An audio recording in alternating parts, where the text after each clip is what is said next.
بسم الله الرحمن الرحيم فإنما هي زجرة واحدة فإذا هم بالساهرة আল্লাহ রাব্বুল আলামিন কোরআনুল কারীমের ভাষায় সুন্দর করে ঘোষণা করে দিলেন ফাইন্নামা হিয়া জাজরাতুন ওয়াহিদা। পুনরুত্থান আল্লাহ রাব্বুল আলামিন অবশ্যই আমাদের জন্য পুনরুত্থান দিবসে আমাদেরকে মূল্যায়ন করবেন, আমাদেরকে যাচাই বাছাই করার জন্য এমন একটা দিনে আল্লাহ রাব্বুল আলামিন সবাইকে একত্র করবেন। বলুন সুবহানাল্লাহ। ফাইদা হুম বিসাহিরা, এই মহা একত্রিত হওয়া দিবস, মহা নিনাদমান শোনা মাত্রই মৃত্যুর পরের জগতের আমাদের সূচনা শুরু। আর এই সমাবেশে সারা পৃথিবীর সমস্ত মানুষেরা, সারা পৃথিবী যত মানুষ দুনিয়ার বুকে জন্মগ্রহণ করেছিল সবাইকে আল্লাহ রাব্বুল আলামিন উন্মুক্ত হাসরের ময়দানে একত্রিত করবেন। কোন ময়দানে একত্রিত করবেন? হাসরের ময়দানে।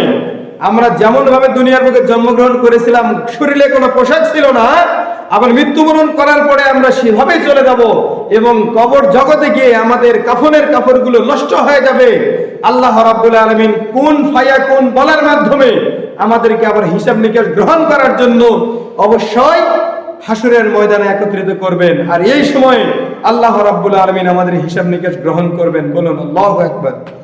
আর এই হিসাব নিকাশ গ্রহণে আমরা যেন অবশ্যই আল্লাহ তাআলার উত্তম জাযা পেয়ে, রাসূলের আদর্শ পেয়ে, রাসূলের শাফায়াত পেয়ে আমরা যেন উত্তম ভাবে হিসাব নিকাশটা গ্রহণ আল্লাহর কাছে জমা দিয়ে আমরা যেন জান্নাতে যেতে পারি, এই তৌফিক যেন আল্লাহ তাআলা দান করেন।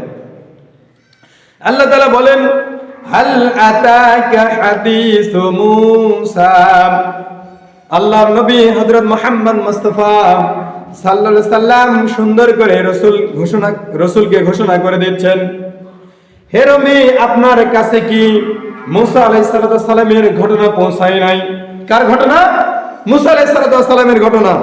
যে মুসা আলাইহিস সালাম তুর পাহাড়ে গিয়ে আল্লাহর সাথে সরাসরি সাক্ষাৎ করা এবং আল্লাহ তাআলার সাথে কথোপকথন পাওয়ার একটা সৌভাগ্য দান করেছিলেন স্বয়ং আল্লাহ রাব্বুল আলামিন। বলুন সুবহানাল্লাহ। আল্লাহ তাআলা বলেন ইযনাদাহু রাব্বাহু বিল ওয়াদিল মুকদ্দাসি তুওয়া। আল্লাহ রাব্বুল আলামিন যখন তাকে তার রব মহান আল্লাহ রাব্বুল আলামিন তুর উপত্যকায় আহ্বান করলেন আল্লাহর সাথে সরাসরি সাক্ষাৎ করার জন্য, আল্লাহ রাব্বুল আলামিন উম্মত মুহাম্মাদের জন্য মুহাম্মদ সাল্লাল্লাহু আলাইহি সাল্লামকে হিরা পর্বতে, হিরা গুহার মধ্যে ইকরা বিসমি রাব্বিকাল্লাযী খলাক বলে আল্লাহ রাব্বুল আলামিন কোরআন নাযিল করে দিলেন। কিন্তু আল্লাহ রাব্বুল আলামিন তুর পাহাড়ে হযরত মুসা আলাইহিস সালামকে সুন্দর করে ডেকে নিয়ে তার সান্নিধ্য নিয়ে সুন্দরভাবে আল্লাহ রাব্বুল আলামিন তার বিধানগুলো তার উপরে নাযিল করে দিয়েছেন। বলুন সুবহানাল্লাহ। আল্লাহ তাআলা ওখানে গিয়ে প্রথম শর্ত দিলেন ইযহাব ইলা ফিরআউনা ইন্নাহু তাগা। হে মুসা আলাইহিস সালাম, আমি আপনাকে এমন একটা দায়িত্ব প্রদান করব। ইযহাব ইলা ফিরআউনা, ইযহাব মানে তুমি চলে যাও, ইলা ফিরআউনা ফিরআউনের দরবারে, ফিরআউনের কাছে গিয়ে তুমি আমার বাণীটা তার কাছে পৌঁছায় দাও। কেননা ফিরআউন নিজেকে সবচেয়ে বড় খোদা দাবি করেছিল, কিন্তু ফিরআউনের জানা দরকার ছিল তিনি একটা হলো বিধানদাতা। আল্লাহ রাব্বুল আলামিন ফিরআউনকে সৃষ্টি করেছেন, অতএব ফিরআউন কখনো বিধানদাতা হতে পারে না। কিন্তু সে নিজেকে ধন সম্পদের মোহে পড়ে নিজেকে এত বড় খোদা দাবি করেছিল, কিন্তু রাতের অন্ধকারে তিনি আবার ওই বড় খোদা আল্লাহর কাছে গিয়ে আবার মাথা নত করে আল্লাহর কাছে সুপর্দ হয়ে তিনি আল্লাহর কাছে সহযোগিতা কামনা করতেছিলেন। কিন্তু মানুষের কাছে তিনি নিজেকে বড় খোদা দাবি করে তার প্রভুত্ব বাস্তবায়ন করার জন্য চেষ্টা করেছিলেন। সম্মানিত হাজিরিন, আল্লাহ রাব্বুল আলামিন এই কারণে ঘোষণা করে দিলেন ইযহাব ইলা ফিরআউনা ইন্নাহু তাগা। তাকে বলেছিলেন আল্লাহ রাব্বুল আলামিন, হে মুসা তুমি ফিরআউনের কাছে যাও, কেননা সে তার মহান রব আল্লাহ রাব্বুল আলামিনের সীমাকে লঙ্ঘন করেছে, সীমা লঙ্ঘন করেছে, আল্লাহর সীমা অতিক্রম করে চলে গেছে। অতএব তাকে সাবধান করে দাও, যদি এইভাবে সে চলতে পারে তার জন্য আমি আল্লাহ রাব্বুল আলামিন জাহান্নাম নির্দিষ্ট করে দিব।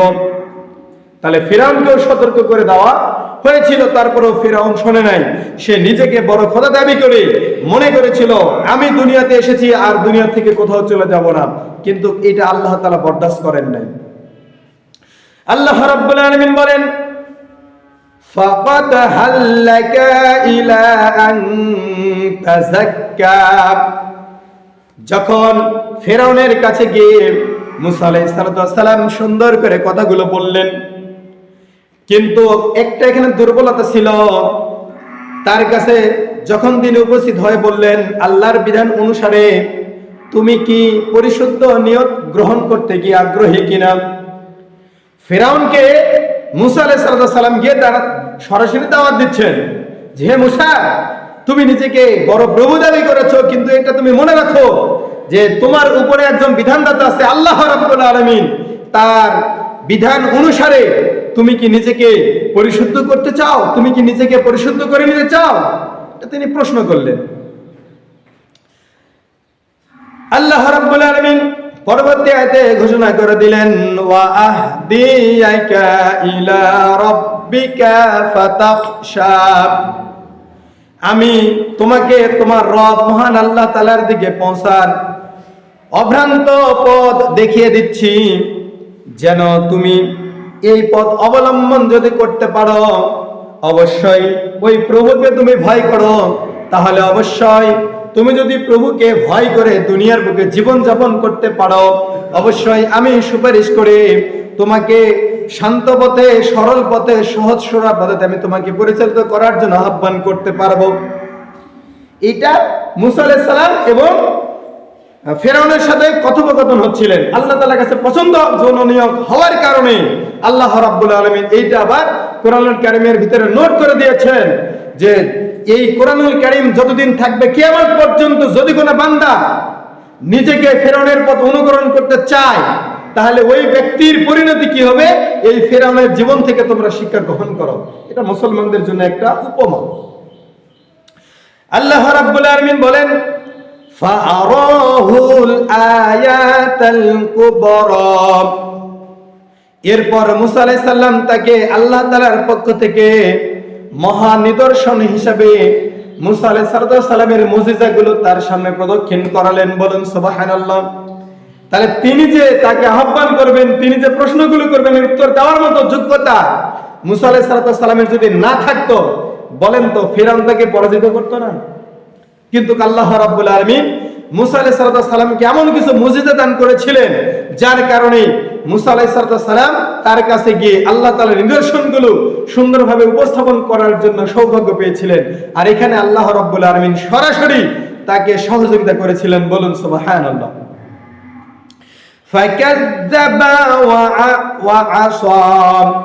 আল্লাহ রাব্বুল আলামিন তাকে যে নিদর্শনগুলো সুন্দরভাবে দিয়েছিলেন, এই নিদর্শনগুলো মুসা আলাইহিস সালামের সামনে যখন তিনি উপস্থাপন করলেন, স্বৈরা শাসক সেই মুসা আলাইহিস সালামের এই নিদর্শনগুলো দেখার পরেও মুসা আলাইহিস সালামকে ওই ফিরআউন বলেছিল জাদুকর। কি বলেছিল? জাদুকর। আবার মুসা আলাইহিস সালামকে এমন একটা মুজিজা দান করা হয়েছিল যার হাতে ছিল একটা লাঠি। আল্লাহ রাব্বুল আলামিন এক সময় মুসা আলাইহিস সালামকে বললেন, হে মুসা তোমার হাতে কি? তখন মুসা আলাইহিস সালাম বললেন, যেটা আমার হাতে একটা লাঠি, এই লাঠিতে আমরা ভর করে চলাফেরা করি এবং যখন কোনো কাজ কিছুই না থাকে তখন ছাগলকে পাতা পেড়ে দেয়, অথবা রাস্তাঘাটে চলতে গিয়ে যদি জীবজন্তু আমাকে আক্রমণ করতে চায় এই লাঠির মাধ্যমে আমি তাকে তাড়াই দিই। কিন্তু আসলে কি তাই?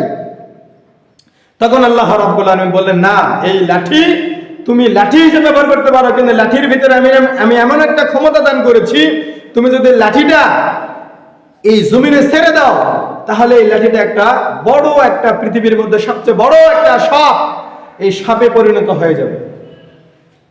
আর এই সাপকে তুমি যখনই ধরবে তখন লাঠি হয়ে যাবে, আর জমিনে ছেড়ে দিলে অবশ্যই সেটা হয়ে যাবে সবচেয়ে বড় একটা সাপ।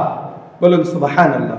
তাহলে এরকম ভাবে নিদর্শনগুলো আল্লাহ রাব্বুল আলামিন তার নবীদেরকে দিয়ে দুনিয়াবাসীর জন্য শুভ সংবাদ দান করতেছেন যে দেখো আমি আল্লাহ রাব্বুল আলামিন এত কিছু করতে পারি, অথচ একটা লাঠির মধ্যে আমি এমন একটা ক্ষমতা দান করলাম যে এই লাঠিটা যখনই মুসা আলাইহিস সালাম ফেলে দিলেন তখনই সঙ্গে সঙ্গে সাপে পরিণত হয়ে গেল, আর যখন তিনি ধরলেন তখন এটা আবার লাঠিতে পরিণত হয়ে গেল। অতএব তোমরা এখনো সময় আছে, নিজেকে সপর্দ করো, আমি আল্লাহ রাব্বুল আলামিন আমার দিকে তোমরা প্রত্যাবর্তন করো। কিন্তু তারপরেও যদি কেউ না বোঝে, যদি নিজেকে গাদ্দারি করে, নিজেকে বড় কিছু মনে করে যদি আল্লাহর কাছে সুপর্দ না হয়, ওই ব্যক্তিকে আল্লাহ রাব্বুল আলামিন যে কোনো মাধ্যমে জাহান্নামের নিক্ষেপ করতে আল্লাহর কোনো ক্ষতি হবে? আল্লাহর কোনো ক্ষতি হবে? জান্নাতে দিলে আল্লাহর কোনো ক্ষতি হবে? নয়।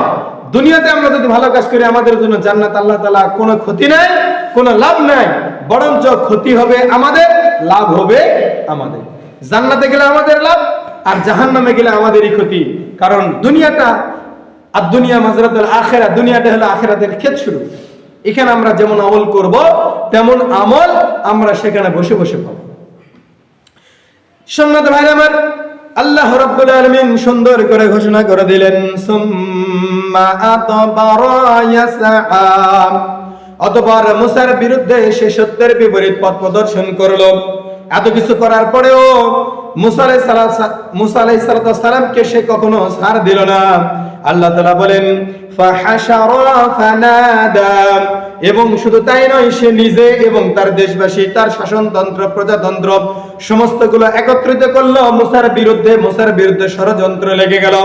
ফাকালা আনা রাব্বুকুমুল আ'লা, এবং সে নিজেকে প্রমাণ করলো, দেখো তোমরা যেই মুসাকে দেখতে পাচ্ছ এ একটা হলো জাদুকর, ও নিজে জাদুর বিদ্যার মাধ্যমে নিজের লাঠিকে সাপে পরিণত করলো। আবার শুধু তাই নয়, তার কাছে যত প্রদর্শনগুলো ছিল সমস্তগুলো সে জাদুবিদ্যার মধ্যে করেছে। অতএব মুসা যে প্রভুর কথা বলে এটা কখনো সত্য হতে পারে না, বরং এটা মিথ্যা, বরং আমি তোমাদের সবচেয়ে বড় প্রভু। বলুন নাউযুবিল্লাহ। নিজেকে বড় প্রভু হিসেবে তাদের সাথে আইনদাতা, বিধানদাতা, আদর্শদাতা, জীবন আদর্শ রচয়িতা সমস্তগুলো সে নিজেকে প্রমাণ করার জন্য তার অধীনস্থ সবাইকে একত্রিত করে এই সার্বভৌমত্বের মালিক একমাত্র প্রভু এটা সে মানতে নারাজ। তবে গভীর রাতে আবার সে নিজেকে সুপর্দ করে ওই আল্লাহর কাছে। বলুন সুবহানাল্লাহ। তাহলে মুসাও ফিরআউনও জানতো যে মুসা যে আল্লাহর ইবাদত করে, আমি যদি সেই আল্লাহকে মেনে নেই তাহলে আমার নেতৃত্ব, আমার ক্ষমতা, আমার দাপট কোনো কিছু চলবে না, আমিও ওই মুসার মতোই হয়ে যাব। এই কারণে সে ক্ষমতা থেকে থাকার জন্য এত কিছু করেছিল। সম্মানিত ভাইয়েরা, আল্লাহ রাব্বুল আলামিন ঘোষণা করে দিলেন ফাআখাযাহুল্লাহু নাকালাল আখিরাতি ওয়াল উলা। পরিশেষে আল্লাহ রাব্বুল আলামিন মহান আল্লাহ তাআলা তাকে এবং তার দলবল সহ দুনিয়ায় লোকদেরকে আখিরাত এবং দুনিয়ার আযাব সম্পর্কে যত কিছু জানা দিয়েছিলেন সমস্ত আযাবগুলোর মধ্যে গ্রেফতার করে নিয়ে গেলেন। বলুন ঠিক কিনা? কাকে নিয়ে গেলেন? মুসা আলাইহিস সালাম দাওয়াত দিলেন, কিন্তু ফিরআউন কবুল করলো না, সে নিজেকে প্রভু দাবি করলো। তখন আল্লাহ রাব্বুল আলামিন তার দলবল সব সহ তাকে গভীর সমুদ্রের মধ্যে নিপতিত করলেন। এবং শুধু তাই নয়, আল্লাহ রাব্বুল আলামিন এমন একটা নিদর্শন তৈরি করলেন, যতদিন পৃথিবী বেঁচে থাকবে ততদিন পর্যন্ত ফিরআউনের লাশ দেখে এই পৃথিবীর মানুষকে শিক্ষা নেওয়ার জন্য একটা ব্যবস্থা করে দিলেন। বলুন সুবহানাল্লাহ। আল্লাহ রাব্বুল আলামিন বলেন ইন্না ফি যালিকা লাইবরাতাল লিমান ইয়াখশা। যেসব লোক আল্লাহ তাআলাকে ভয় করে নিঃসন্দেহে অবশ্যই আল্লাহ রাব্বুল আলামিন এই মুসা আলাইহিস সালামের শিক্ষা থেকে তার জন্য, মুসা আলাইহিস সালামের পরাজয় থেকে তার জন্য অবশ্যই শিক্ষার একটা বিষয় আছে। যারা আল্লাহকে আল্লাহ বলে স্বীকার করে না, রাসূলকে রাসূল বলে স্বীকার করে নাই, মুসা আলাইহিস সালামের পথ অনুকরণ করে নাই, ফিরআউন, নমরুদ, হামান, সাদ্দাদের পথ অনুকরণ করবে, তাদের নিদর্শন আল্লাহ রাব্বুল আলামিন এমনই ভাবেই আযাবের ব্যবস্থা করে দিবেন। বলুন ঠিক কিনা? আল্লাহ রাব্বুল আলামিন তাই বলেন, আ আনতুম আশাদ্দু খালাকান আমিস সামাউ বানাহা। আল্লাহ রাব্বুল আলামিন বলেন, তোমাদেরকে সৃষ্টি করা বেশি কঠিন নাকি আকাশ মণ্ডলীকে সৃষ্টি করে স্থান করে দেওয়া বেশি কঠিন? আবার তিনি ওই সকল ব্যক্তিদের কাছে ব্যক্ত করতেছেন, বলো যে আমি মানুষকে সৃষ্টি করেছি এটা বেশি কঠিন নাকি আমি আসমান জমিনকে সৃষ্টি করেছি এটা বেশি কঠিন? তোমরা একটু চিন্তা করো, গবেষণা করো। আল্লাহ রাব্বুল আলামিন আসমানকে সৃষ্টি করলেন, জমিনকে সৃষ্টি করলেন, মানুষজন পৃথিবীতে সকল কিছুকে সৃষ্টি করলেন। করার পরে মানুষ জাতিকে একটাই আদেশ করলেন, তোমরা আমার দাসত্ব করবে, আর পৃথিবীতে যা কিছু আছে সমস্ত সৃষ্টিগুলো তোমরা মানুষে তোমাদের দাসত্ব করবে। তাহলে আমরা দাসত্ব করব কার? আল্লাহ। আর আমাদের দাসত্ব করবে কে? পৃথিবীর যত সৃষ্টিকুল আছে সমস্তগুলো। এটা বিধান কার? আল্লাহ তাআলা। কিন্তু আমরা দুনিয়াতে এসে আমরা সৃষ্টিকুলের ইবাদত বন্দেগী নিয়ে ব্যস্ত আছি, আমরা আল্লাহর ইবাদত করতে পারতেছি না। যার কারণেই আল্লাহ রাব্বুল আলামিন আমাদেরকে বিভিন্ন আযাব গজবের মাধ্যমে নিয়োজিত করে আমাদেরকে পরীক্ষা নিরীক্ষার মধ্যে ফেলায় দিচ্ছেন। আল্লাহ তাআলা বলেন, রাফা'a সামকাহা ফাসাওয়াহা। ওই আকাশকে তিনি মহাশূন্যে সুন্দর করে সৃষ্টি করে স্থাপন করে দিয়েছেন এবং সুবিন্যস্ত ভাবে, শৃঙ্খল ভাবে, এমন ভাবে পরিপাটি ভাবে বিছায় দিয়েছেন। আল্লাহ রাব্বুল আলামিন জমিনকে সৃষ্টি করে দিয়েছেন তার ইবাদত বন্দেগী করার জন্য। সমতল যেখানে দরকার সেখানে সমতল, যেখানে অসমতল দরকার সেখানে অসমতল তৈরি করে দিয়েছেন। আটলান্টিক মহাসাগর, মহাসাগর, ভারত মহাসাগর, এই মহাসাগরগুলো যে আল্লাহ রাব্বুল আলামিন যেখানে যেটা দরকার সেখানে সৃষ্টি করে দিয়েছেন। আবার মহাদেশগুলোকে আল্লাহ রাব্বুল আলামিন এমন ভাবে স্থাপন করে দিয়েছেন, বলেন তো এই সৃষ্টিকুলগুলোর মধ্যে কোনো ভুল আছে? কোনো ভুল আছে? যদি কেউ মনে করে যে এই সাগরটা এখানে দরকার নেই, এই সাগরটা অমুক জায়গায় দরকার ছিল, এই মহাদেশটা পৃথিবীর এই মাথায় কেন ওই মাথায় দরকার ছিল, চন্দ্রটা রাতের বেলা কেন দিনের বেলা হলে ভালো লাগতো, এবং সূর্যটা দিনের বেলা নয় রাতের বেলা হলে ভালো লাগতো, ওই ব্যক্তি কখনো মুসলমান হতে পারে? আল্লাহর সৃষ্টিকুলকে যে ভুল ধরতে পারে, বলেন তো ওই ব্যক্তির চাইতে নাফরমান ব্যক্তি পৃথিবীতে আর কেউ আছে? কখনোই নাই। সম্মানিত হাজিরিন, একটু চিন্তা ভাবনা করা লাগবে যে আল্লাহ রাব্বুল আলামিন এত সুন্দর করে মানুষদেরকে সৃষ্টি করেছেন একমাত্র তারে গোলামি করার জন্য। আল্লাহ তাআলা বলেন, ওয়া আগতাশা লাইলাহা ওয়া আখরাজাহা দুহাহা। তিনি তার রাতকে অন্ধকারে আবৃত করেছেন এবং দিনকে আলোকময় প্রজ্বলিত করে দিয়েছেন। এখন যদি কোনো আদম সন্তান মনে করে এইটা আল্লাহ তাআলা ভুল করেছেন, বলেন তো ওই ব্যক্তি পৃথিবীর নিয়ামত পাওয়ার পরে যদি আল্লাহর নাফরমানি করে তাকে জাহান্নামে দিবে না জান্নাতে দিবে? একটু সাবধান। আল্লাহ তাআলা বলেন, ওয়ালা আরদা বা'দা যালিকা দুহাহা। আর আল্লাহ রাব্বুল আলামিন ভূপৃষ্ঠকে সুন্দরভাবে বিস্তীর্ণ করে দিয়ে সৃষ্টি করে দিয়েছেন। আখরাজা মিনহা মাআহা ওয়া মারআহা।